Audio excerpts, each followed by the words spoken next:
Hi, this is Greg with Into the Raw. And today I just want to do a quick video with you around this big idea that we are drawn towards the stuff that actually works for us. So the fact you're actually watching this means that you're probably also on the growth path. You want to self-actualize and grow. And yet there's a lot of different paths out there to take, different practices, artistic pursuits to do this. And yet, it seems that we have a little bit of a cosmic assistance in this area where the things that we are most receptive to, the things that give us the most benefit, also contain the most excitement and that we feel the most drawn to. If you feel drawn to doing martial arts, there's probably something in there for you that you need. If you feel drawn towards a particular teacher, you're probably most receptive to that teacher or to that teaching. And if it's rock climbing or live performance or some risky, high adrenaline sport type thing, go do that. The biggest mistake that people make is that they force themselves to do a practice that really doesn't ding their dong. It doesn't really get them up in the morning, and yet they feel like they're guilty if they don't do it, and they're shooting themselves all the way to do it. But you really have to stop and ask yourself that if it feels like you're a round peg trying to pound yourself into a square hole, how effective really is it for you? It might work for a lot of other people, and it might have worked for over thousands of years for some ancient practice, but the big question is, how well do you resonate with it? How much does it work for you?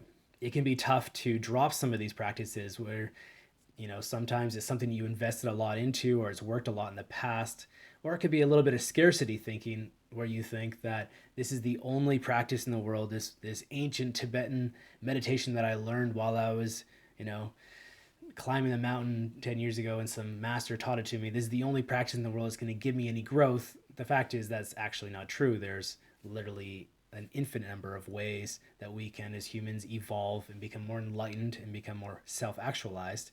The secret is to hold off until you find the thing that actually works and actually resonates with you and kind of calls your name. So how do we know when something's for us? Well, it's actually quite obvious. One is that we can't help but do it. So rather than forcing ourselves to do something, it's like we can't stop ourselves from doing it no matter what. So this is like we can't put the guitar down, or we can't stop watching a particular YouTube channel or a particular teacher. Two is that it seems sometimes like the universe is conspiring to bring a certain practice to you. So if you've got a bunch of independent different people or things in your life that don't communicate, and yet they all give you the same signal, the same sign to try a practice or to do something, odds are you should give it a shot. And this happened to me a number of times in my life, and that all those, whenever that happens, there's always a really big change that comes into my life. The third and most important sign is that it contains excitement.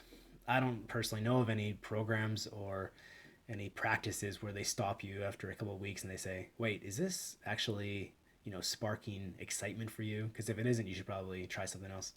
But when something contains excitement, it's got a very important piece in there for your own growth. So when it contains excitement, you have that visceral feeling versus a mental, yeah, I should be doing this practice. It's probably good for me. If there's that visceral excitement, there's something in that. And it's a really good key that you're on the right path. So that's it.